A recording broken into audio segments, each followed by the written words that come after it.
Yo, what's going on, PGM fam? We're back with another episode. Today we have on our show Dr. Kisha Bryant. She is the CEO of ENLIVEN Counseling and Consulting. She is also passionate about working with individuals and organizations to help address barriers that impede on the optimal levels of well-being of other people.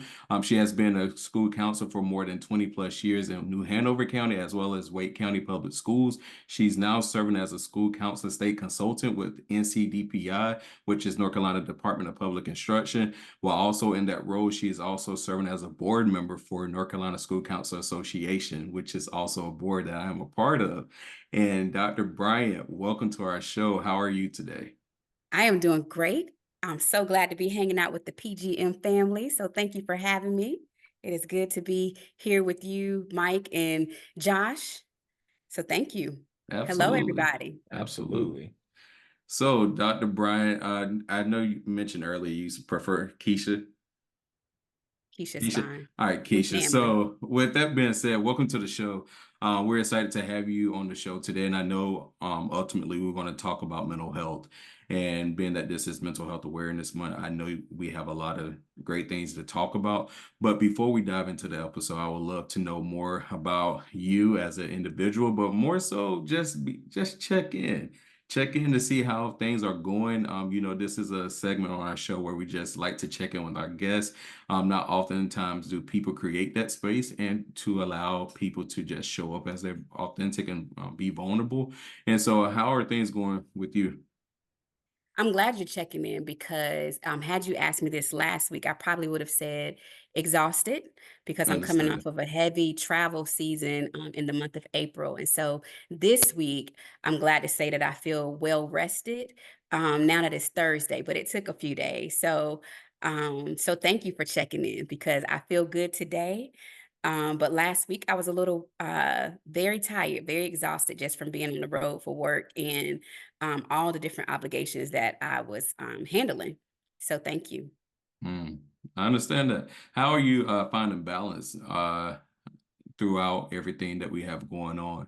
And I know typically at the end of the school year, like it is now, it's usually a busy time for educators. So I had a friend tell me a few weeks ago, was feeling stressed because, like I said, a lot of different projects. And I kept telling her, well, I feel like if I could just take a day off, I don't feel like I could take time off. And she quickly challenged me and said, but you can take a day. You have Mm. annual leave.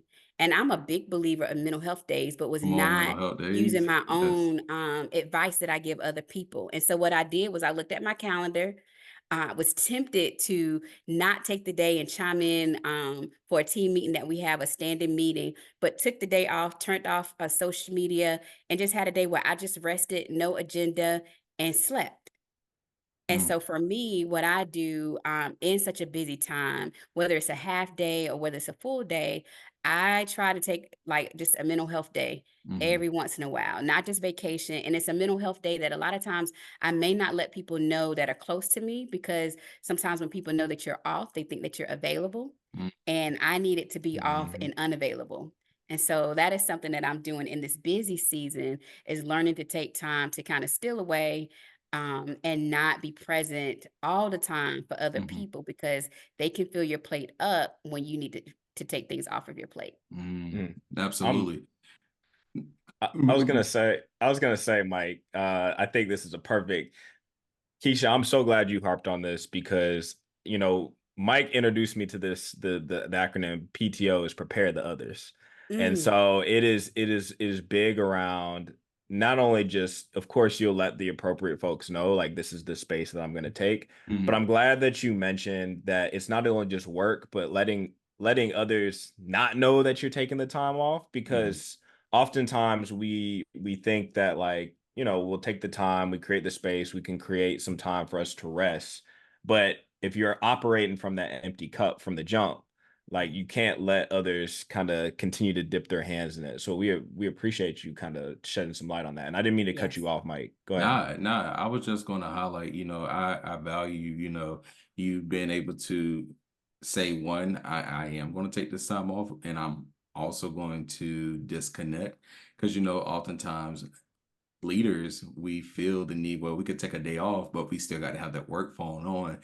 just in case something goes on. And, we have been taught to feel like PTO or engaging in self-care sometimes is self-indulging in certain things. And we talk about that a lot on our platform. So just being able to hear someone else kind of affirm that it's okay to take a day off, it's okay to turn that work phone off. So because at the end of the day, it's going to be there when you get there, when you get back, right? And so I appreciate that. So one of my follow-up questions to what you just said was, being that you did take that day off, can you talk to us about like what was the I guess more so the reward behind taking that mental health day? What were you able to see a difference in?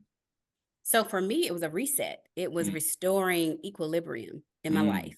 It was restoring mental focus, clarity, being able to take that pause, being able to just take the time to kind of just realign. Keisha, I was feeling scattered. I was feeling like levels of what I call low key stress. So I wasn't like becoming unraveled, but I could tell that I was a little bit more anxious than normal.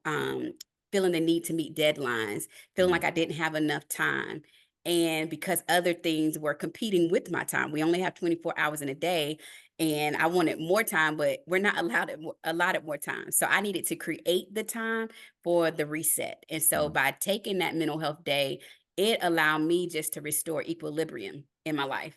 Like, mm, okay, let's get this routine. Let's take the time away from these obligations that are committed, these commitments over here, and sit with Keisha and just get that reset and that equilibrium back in your life. And it helped me to show up when I came back the next day better, to be able to be present, to get back to being engaged with my coworkers, with my family, with myself, because it starts with yourself. But I mhm. was able to be present and be more engaged once I had my own personal reset for that equilibrium. I love that. I love that. And so I wondered, can you talk to us about, what are some common challenges that people oftentimes face when striving to find that balance that they need or work themselves up to be able to take a self-care day? What are some of those common challenges within the workplace, but also maybe some mental internal barriers that they may have to Mhm. overcome? I think one of the challenges, I would say, we have so many roles. So for me, I'm a mom. Hmm. I'm a business owner. I work a full-time job. Come on, I'm a business sister. owner. I'm a daughter. I'm a friend. I'm a supporter. And so just having multiple roles, and in all of those roles, there's some level of obligation that I feel to be present, to do my best. And so I think some of the barriers inwardly is how what the internal dialogue that we may have, that we talk. We feel guilty if we don't do. We feel like we're not a good friend. I'm not a good sister. You may not want to say no to something when you really need to say no. Or you Hmm. may say yes to something that adds more stress that you should not have said yes to. And it's another Hmm. commitment. Hmm. And so I think just the obligation and the multiple roles, but then the internal conflict that it causes is we've said yes to someone else, but it's caused us peace, lack of peace on the inside. Because again, it's something that's competing with what we're trying to do. And so, boundaries, I think sometimes not being able to uphold those boundaries, we set them, but then I'll do this one time, or I can make the exception here, opposed to like really sticking to the things that we say for ourselves. So I think that's also in the workplace. Sometimes we don't delegate responsibilities. We don't ask for help Hmm. when it's okay to ask for help. And so I think being able to knowing when to ask for help, to spread the love, to talk and be authentic with other people and let them know that you are kind of needing help. And just again, saying no, just really checking in and saying no, because the external informs the internal. And so externally, it can be on our face, our body language. We can, I might find myself rolling my eyes. Someone asks me another question. I might be short, but that's because of maybe what's happening internally with me. And then Mhm. now it's manifesting itself externally and Yeah, outwardly. absolutely. Yeah. Absolutely. Go ahead, Kenny. I was gonna say, how do you hold yourself accountable to that? And I only ask because, you just mentioned you wear multiple hats. And Mm-hmm. I think, Mike and I, the other folks who are tuning in, I think this is a common thing for a lot of folks where, we wear a lot of hats and it's very easy to just say, oh, I could just give this another 5 minutes, or hey, I can just, quickly take care of this. But in reality, you got to take that second and actually walk away. So I'm Mm-hmm. curious, as you've navigated this, how do you ensure that you're not crossing that line of this is my boundary, this is where I'm gonna say, I'm putting my foot down and I'm walking Mm-hmm. away. So can you speak a little bit on that? Yeah, so one way I would say from a work standpoint, and it took some time to really stand firm in the habit, was I have a hard stop. So as a state leader, at 5 or whenever my work hour ends, it ends. So I do not check emails. I started it when I was practicing as a counselor. And I've tried to continue that, but I don't check emails after a certain time because as a counselor at the time, my children were younger, I had a family to go to.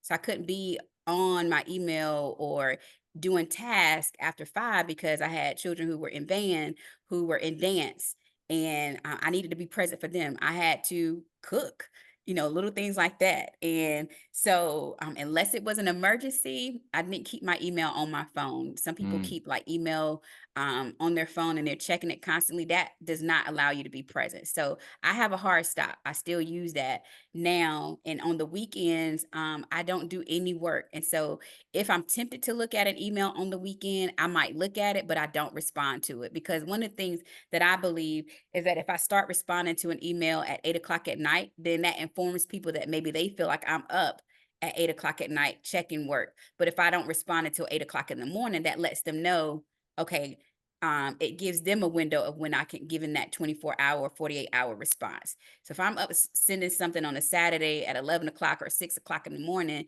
that's still giving the notion that I'm still working. And so Hmm. people then will engage you based on the permission that you give them to engage you with. mm. So that would be one example, just giving some hard stops. That is a daily practice that I try to incorporate. It's hard. I told you it took me time. It sounds good. It sounds really good. And when I first started off as a teacher, one of the sayings were, "Don't be the first one in the building, don't be the last one out of the building." Hmm. And that was a saying. Just because you're the first one in and the last one out doesn't mean that you are meeting every single deadline. Because at the end of the day, y'all all gonna get paid almost the same thing. Right. And so it's just like, why I get you're trying to put in extra time, and why I get that you're going hard for your job and making sure students are reaching success. But at the end of the day, what is it costing you mentally, emotionally, Hmm. spiritually, and physically? So it brings me to the next thing I want to talk about is, how do people find balance as it relates to physical, mental, spiritual, in the sense of, yes, maybe I do have a job that is preventing me from connect spiritually. Hmm. I used to, but now I have completely fallen off track. My physical health is no longer where it needs to be, and my mental health is no longer where it needs to be. But at the same time, you spoke on it a little bit, how they all interconnect, because inwardly I may be not well and it shows up my outward appearance. So I wonder if you could talk to us about that, and how can one find balance based on your experience. So one of the things that I have learned is that it's important to schedule. So we schedule other things. We schedule doctor's appointments. We schedule meetings. So scheduling time with yourself Hmm. and finding the time to schedule with yourself. And so people think or often believe that you have to have a large amount of time to do things. So you can be productive in a short workout. You can be productive in a short meditation in the morning. So before you turn yourself on to the world, turn yourself on to you first. What I found to be a key success is a strong morning routine. So whether that's incorporating working out in the morning, I always start my mornings with prayer and meditation. That just works for me. I think people need to find what works for them. Hmm. But I do that before I'm talking to anybody else. So what's going to feed my soul? What's going to feed my mind? It gives me time to sit in tranquility, quietness, to think about what's on tap for a day. So if it's a busy day, okay, let me think through that. Let me think through each task, but I'm not answering the email as soon as I roll out of bed. It could look like stretching. And you could do stretching for 5 minutes. If you like to read, then you could read. If you like to music, then you turn on some music that just calms your spirit. Right now, it's the spring. As we're ushering it into the summer, it could be just going outside in nature and just sitting and hearing the birds chirp. But Mm, before you turn on the sound and the noise of the world, turn on yourself, the sound and the noise for yourself. I think the next thing to do is listening to what's happening to your body. So when you're talking about that physical and mental balance, what's happening in your body? Because our body informs us of things. So we get we get ulcers, we get headaches, we're restless. Sometimes you can drink a whole bunch of coffee and still be tired. Is that an indicator that you need some more sleep because the coffee's not working, the energy drink is not working? You're getting headaches. So something you think about something and anxiety or a meeting is coming up or whatever you're stressed about, is it causing you to have a headache? Do you carry tension in your body? Like for mm, me, I can carry tension in my lower back when I'm feeling like a little bit of pressure. I've learned that about myself. And so my lower back will just start hurting, not because I pulled it, but it's because that's where the stress is building up in my body. If you've ever had a massage, the massage therapist would say, "Oh, right here in your shoulders. It's a whole lot going on here." I was having problems with my arms one time, and went to a massage therapist, and she was like, "You're carrying a lot right here," her without me even telling her. And I was like, "She doesn't know I've been struggling with this for about a month," and but it was stress. mm, I needed to release it. So I think that is what's very important. Just kind of coming up with a morning routine, not making excuses. It goes back to setting those boundaries and then starting small. Like I said, because people think that you have to go to the gym for an hour, but you can do a strong hit workout 20 minutes. mhm, You can do a walk 10 minutes. Something is better than nothing. And Mhm. so starting out building baby steps and leading to longer periods or durations, but it doesn't have to be all in one. You just do a little bit here, a little bit there, and just build it over time. And then you'll find your rhythm, you'll find your regimen, etc. mm. I think one thing I took out of that is balance, Hmm. and kind of like finding your own rhythm. Because, sometimes we can allow social media to force us to compare our lifestyles to Right. others. And, who's just like, well, I don't have time to do this. I don't have time. I know I caught myself doing that. I'm just like, James, you do. Like if you reprioritize some things, you are able to get what you want done. And sometimes, you may not get everything on the to-do list done that you want to as it relates to taking care of your physical, mental, and emotional well-being. However, if you at least get one thing off your to-do list as it relates to that, then that's a Hmm. step, right? Because that's something that you didn't do yesterday. So I appreciate hearing that. Yeah. Mhm. And I would even add to one of the things that I took away from that. Um, giving it's kind of like acknowledgement to yourself, like putting Hmm. yourself first. Hmm. Because I think all too often, and Keisha, you talked about it, and Mike, you talked about it with the social media example. Like it's wild that we're giving the most precious time. Typically in the morning, that is a very precious time. Like Hmm. Mm, I know I don't like to talk to people in the morning. That's just how I am. I also know that it takes time for my body to wake up. It takes Hmm. time for me to feel like I'm in a space where I'm ready to kind of start the day. And giving that precious time away Hmm. to social media or answering that email when you first wake up, it's Hmm. like I'm not gonna say it's doing yourself a disservice, but it's one of those things where it's you should be prioritizing you in those moments because that moment sets you up for the rest of the 24 hours or 23 hours that you have within the day. Right. And so I wonder, you talked a little bit about stress, and I know that folks tuning in, including myself, deal with stress all the time. We deal with stress, we deal with anxiety, and we know what that feeling does to the body.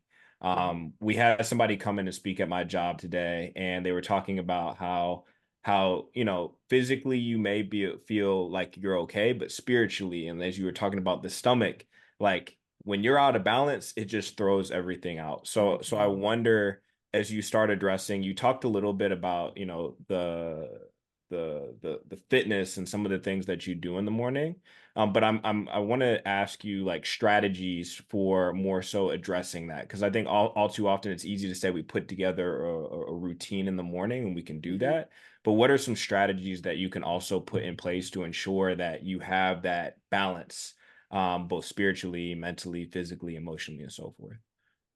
So I'm big on affirmations, because I think internal dialogue, we speak to ourselves. That's where guilt and shame and all those things can reside internally. And so, speaking to ourselves to let ourselves know that it's okay to do, and giving ourselves permission to do the things, to try the things, to seek the things. And whether you're seeking God, whether you're seeking just answers or question marks. So, giving yourself permission to and affirming yourself that I can be whole, I can Mm. be well, I can live in a productive life, because death and life are in the power of the tongue.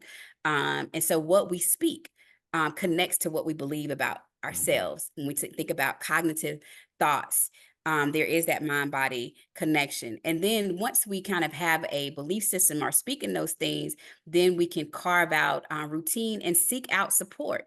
So um, sometimes we do things and it's not working. That old cliche, you keep doing the same thing and it's not working. And so where do you need to identify your needs, and where do you need to seek help? Do you need to enlist a community? And so does there need to be a walking group? Do you need an accountability partner? Do you need someone to call you and say, okay, hey, what's up, bro? Hey, what's up, sis? It's 5. You said you were going to start working out. Like, I had a friend, I started a eating program back in November, eating and health program. And I went to my girlfriend's house and I love, like, it was just some good lemonade. But she was like, you done paid this much amount for this program, and I can't let you do it until you get through your first round and see your results. And so I had an accountability partner. So building that community, that accountability, um, and then I think also being open to new processes and things. And so, do you need to look at what's not working with your systems to help you, and to pay attention to what's happening? So, what's working for somebody else? Asking them, talking to them, not being afraid to kind of come out of yourself, because that helps, one, to reduce the stigma. You don't have to present that you have it all together, but reaching out to people and asking for help, and really just leaning into community. And when you talk about mind, body, and spirit, I don't know if that answers your question, but I think so. It definitely does. It Okay. definitely does. Absolutely. Mike, you look like you had something to say. Go ahead, man. Nah, one thing I wanna if we can go back to is what you said is what we speak is what we believe. And there's life in the power of the tongue, right? And Hmm. so I wonder if you can like capitalize on that and speak more to that, because oftentimes, I was looking at a TikTok the other day, and it says something along the lines of be mindful of the music that you engage in, be mindful of the TV, the shows, the different things that we allow ourselves to see with our eyes, and be mindful of the spaces that you are allowing yourself to be in, because if music can heal and music can shift the way that we feel, music can in return cause certain stressors in our life, right? So I wonder, from your experience as a licensed clinical mental health therapist, and also with your experience, can you speak on that, and how not even how important it is, but the value of just being mindful of one, what is mindfulness, but two, just being mindful of what we allow ourselves to see, hear, and engage in on a daily basis. So, mindfulness in a nutshell is really dealing with alignment. So, Hmm. being one, being centered, bringing, when there's a lot of chaos, it helps you to bring calm and center Hmm. yourself. It helps you tap in to what's around you and like really block out the noise. So whether you're being aware of like your senses, your 5 senses, what do I hear? What am I seeing in my immediate space and environment? So it helps you to just really slow down and be centered. Mhm. When we talk about mindfulness from the standpoint of what we speak, what comes out of our mouth, when I work with clients, when I work with friends, family, whoever, what we say has power. So I can't versus I can. And so there have been times where I've experienced imposter syndrome. And one of the affirmations that I had to do briefly was, I can lead. I am capable. Because what I was telling myself and fear was setting in is that there were certain things that I felt like I couldn't do. But every morning I was like, okay, I am capable of this. I can lead. I am worthy. I am lovable, or whatever the affirmation needs to be. And so when you begin to speak those things, and I like to take it a step further, is sometimes doing it in the mirror where you're looking at yourself and you're having that conversation with yourself. And just the power of that, when you look and you speak to yourself, it's just like you speak to someone else. Often we speak so much power to other people, but we don't do the same thing to ourselves. Mhm. And so it's It's easier true. for us to speak into others, but you also need to speak into yourself. So give yourself the same type of pour that you easily give to others, because we can be so hard on ourselves. And so when we think about mind, body, and spirit, there is life. So you got to speak life constantly. Even I think even if the situation is not where you want it to be, you make a choice whether you want to reside in like a doom and gloom state, or do I just begin to just speak for manifestation. So let me speak it. I will get better. It's just like when we work with children, and children may be struggling academically, but we have to encourage them to speak. Okay, you can get this. You can handle this.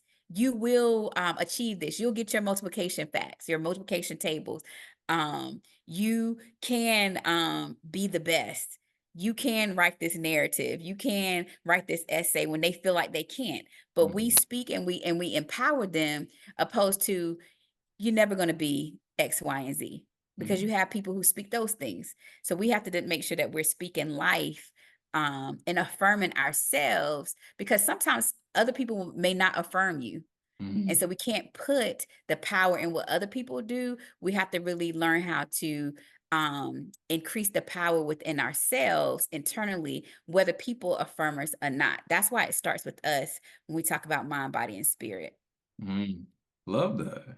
I love that. Mm. I love that.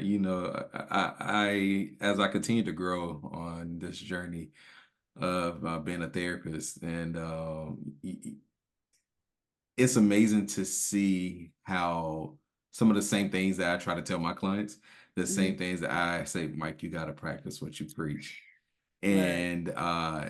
And sometimes it's easy said and done, because it's just like, well, I'm doing this, I'm doing that, I'm doing all these great things, but then at the end of the day, I'm just like, ah, I just told my client this the other day. And so I wonder if you can speak to that, for people that are in the helping profession, and people who are not in the helping profession.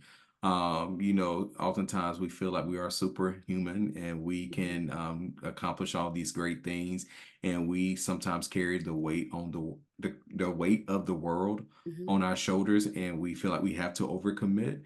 And so sometimes we don't necessarily find the balance and boundaries that we need. But I Hmm. wonder if you could speak to us about the importance of setting boundaries, and how maintaining balance is critical in the means of, and I know you spoke on it a little bit earlier, but in the means of continuing to grow and maintaining a healthy lifestyle. Hmm. So burnout is real. Compassion fatigue is real. And so Mhm. a lot of people who work in the helps profession, we experience compassion fatigue. It's a way of being a caregiver. Caregiver burnout is real. And just because you are helping others, it doesn't mean that you are void of experiencing life yourself.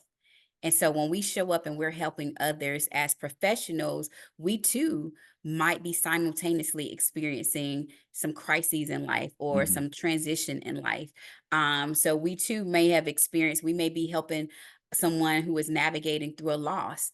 And we may have experienced a loss ourselves, and may be in the thick of a loss or something. We may be experiencing a family transition ourselves, but we may be providing counseling to a family, and Mhm. it can trigger, it can set off something internally in us. That's where you sit and you need to process your own what's happening within yourself.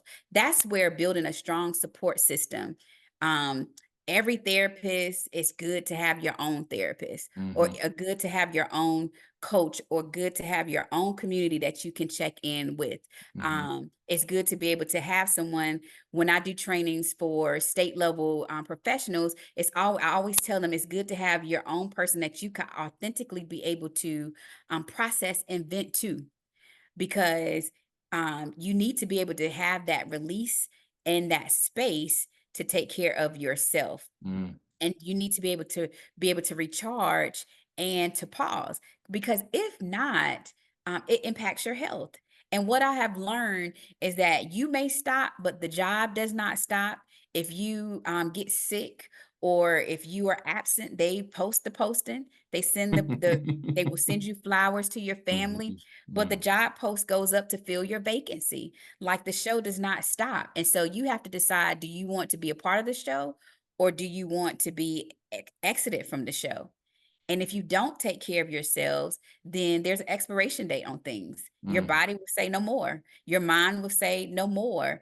And it will begin to impact how you show up and how you perform in other areas. So I think that's why it's important for us to put ourselves first, because burnout is real. Mhm. You can snap on people. You can have a nervous breakdown. You can be so stressed to where your mind just becomes very wired and chaotic Mhm. inwardly, and you lose control.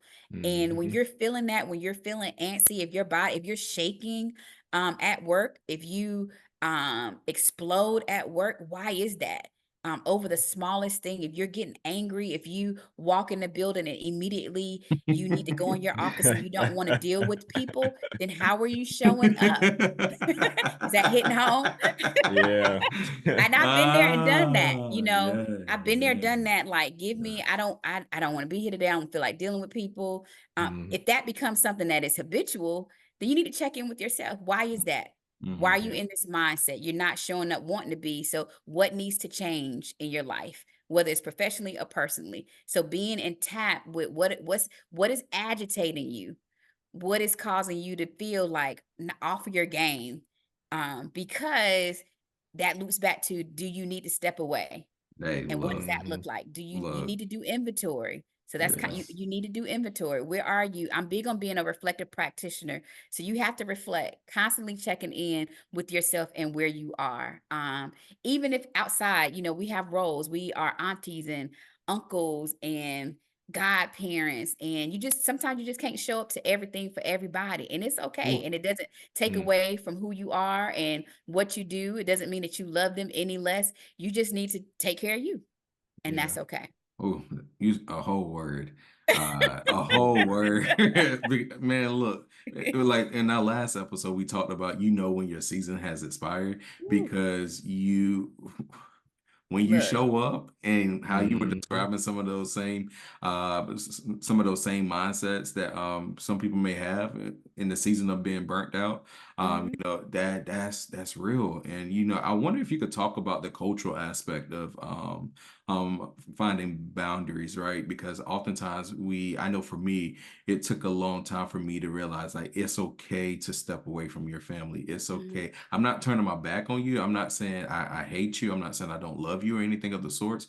But right now, it's becoming very much toxic, and I do need to take a step back in order to save me, right? It's like self-preservation, right? And so I wonder if you could speak on that from your experience as a licensed therapist.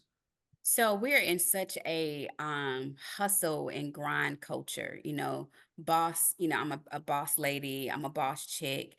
It's about the receipts that we show.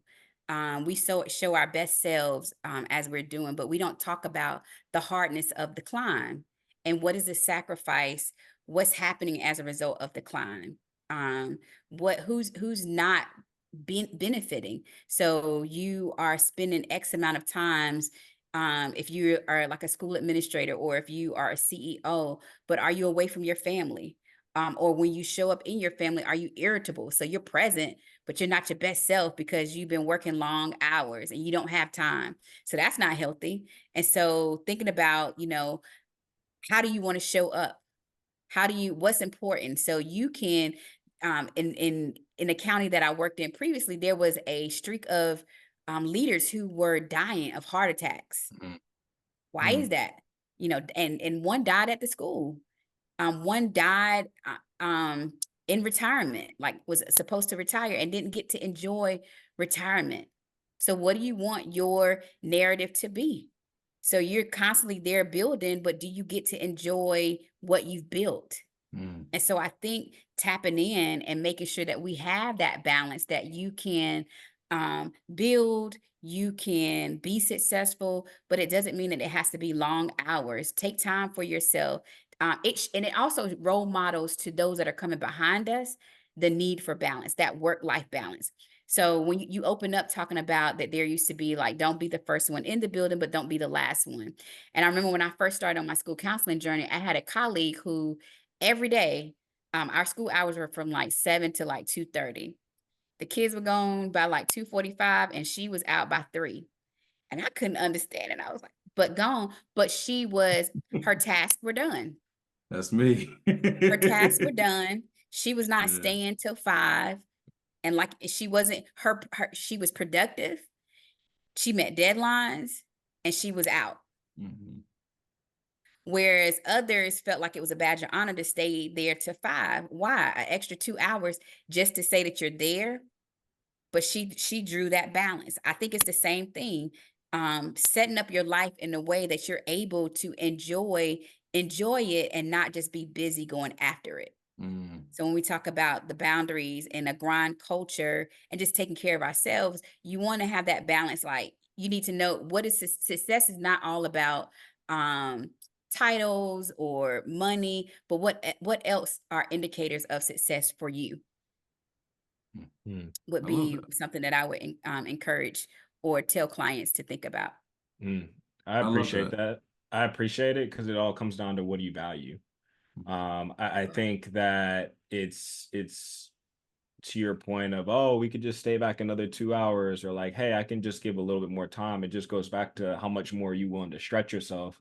And that's the beginning of some of those indicators of decline, as you had mentioned, where it's like, no, like if I'm still performing at a high level and I can get my job done from 7 Mhm. to 2:30 or 7 to 3, like it is what it is. And that's perfectly fine. I think it also, when sometimes we have to think about why we do things, what's the root of it? And so when you talk about Josh, when you talk about what do you value? So when I think about upbringing and origin, am I running after certain things because of what I believe it means or what I'm trying to prove differently? Mm, Um, and then if I don't do these things, what is the assessment of who I am from others, from myself? Are there deeper rooted issues? Did I not have certain things that caused me to be a certain way? So I feel like I gotta kind of show up and work harder and have more material things that look, evidence mm, of my Yeah. success. But as a result, I'm tired. mhm, Um, I don't mhm, sleep good. mhm, But what are the narratives? And if we need to address something internally so we can speak differently about, or heal those areas that need to be healed so that we can operate differently as Mhm. mhm, adults. mm. I love that because which brings me to my last question, as it relates to before we come to a close. You said a lot. Um, Mhm. Having someone who's in the trenches, and Mhm, I'm with students every day, all day.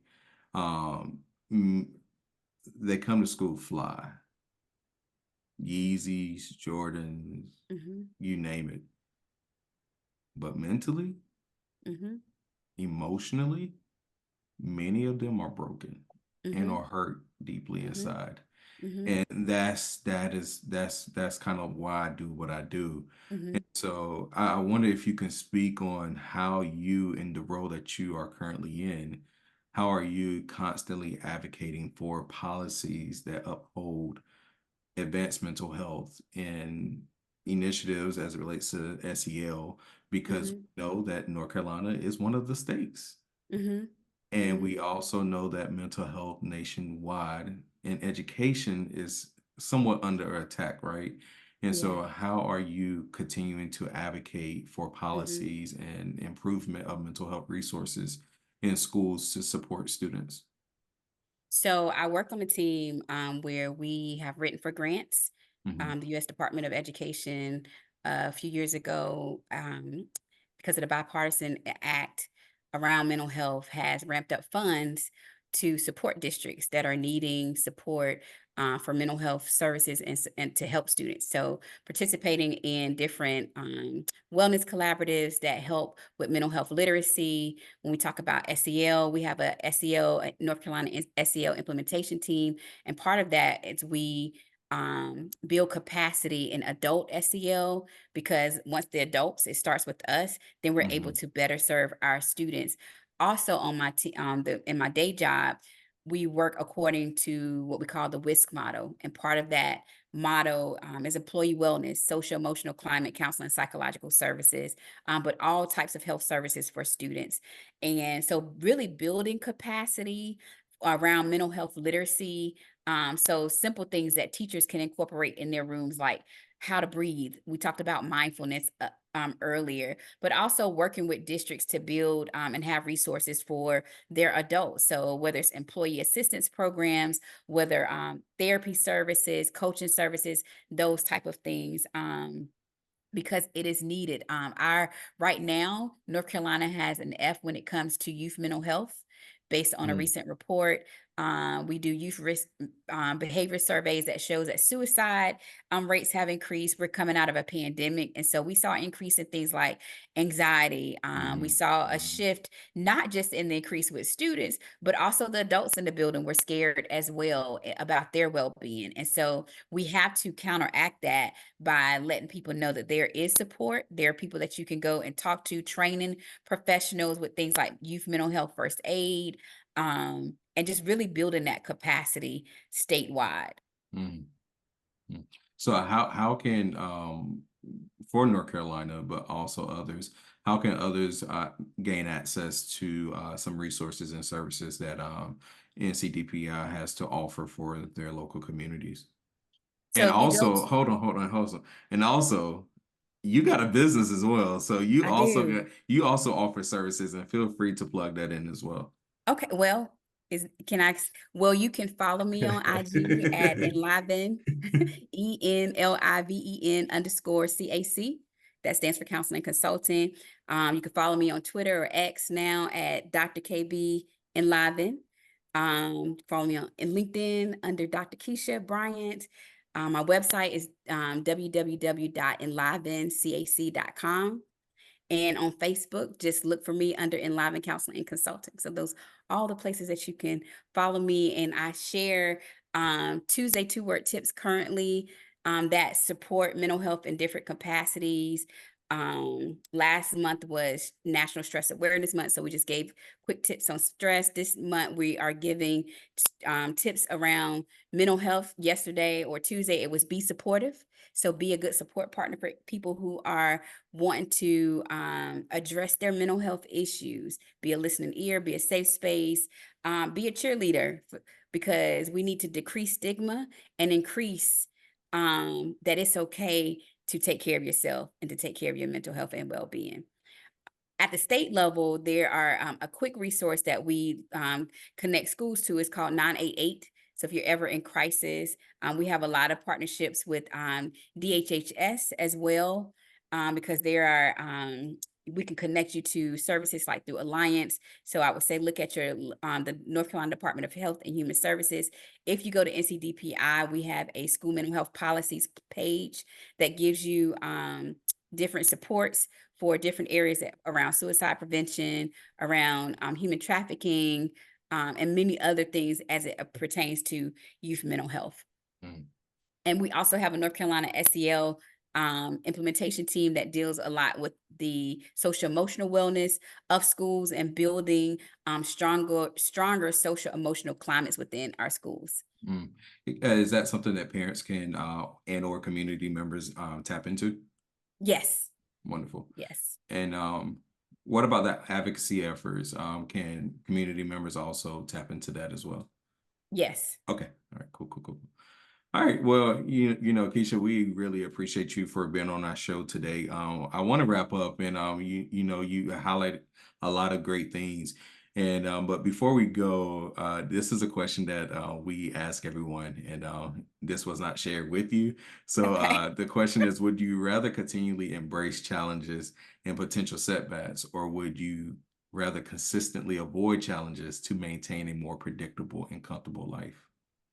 No, I'm gonna say I'd rather embrace the challenges um and encounter setbacks because I think that's where the muscle is built. Mm, Like, I think the challenges open up strength. I think it improves something within you. I don't want predictability because I think it limits you to evolving into your best self. And it just puts a cap on all the possibilities that could happen that the challenges oftentimes reveal. The mhm, challenges can help you pivot. It informs you. So you can fail forward, you can experience setbacks, but also in the setbacks, you can regroup. There's opportunity mhm, for evaluation of how to do it different, how to do it better, how to come back stronger and improve. It's almost like going from the 1.0 to the 2.0 mm, version of something. And so I'm going to I don't like challenges and setbacks, but I also don't want a boring life. So I think challenges and setbacks, the name of the business is ENLIVEN. So we come to give life. And giving There you life, absolutely. go. sometimes you got to face the challenges and the setbacks. That's what makes you be able to be resilient and come back stronger and more vibrant again. Absolutely. I love that. And so, as we wrap up the episode, what do you want to leave our audience with today? I will say, in everything that we talked about, it's important to give yourself grace and space on the journey. So, as you're trying to be well, get well, improve your growth mindset in this community, small steps, give yourself grace. When you don't get it right, don't be hard on yourself, but then also give yourself space to grow and to get to where you're trying to that destination. So grace and space, because when you give yourself grace and space, you're being good to yourself Mm, and it's saying it's okay. I did my best today. Tomorrow's another day, but today I may not have gotten it all right, but I got a little bit right, or maybe I got nothing right, but I'm gonna just give myself grace and space to try to show up and try again tomorrow. So that's what I would like to leave them with. absolutely. I love it. Well, Dr. Kisha Bryant, we appreciate you for being a part of the show today. One of my key takeaways is remember to prioritize yourself. And Mm, what we speak is what we believe.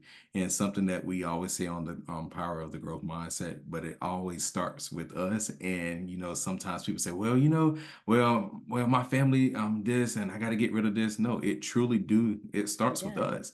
And regardless of all the things and the noise and the chaos that we have going on in our life, Josh and I, we check in with each other when it comes to this. It's just like, yo, how are you prioritizing yourself this week? All right, we need to take a step back. All right, take a step back. It's cool. So getting in the process of normalizing some things that we have been taught and conditioned to believe that's Yes. not okay to normalize. So I just want to say thank you. Mhm. We send you, we give you your flowers while you're on our show because anything mental health, I'm pro for because mental health is real. But most importantly, it all starts with you. Yes. Well, thank you so much, PGM community, for having me. Thank you, Mike and Josh, for letting me be a visitor. So this has been wonderful, and I do appreciate it.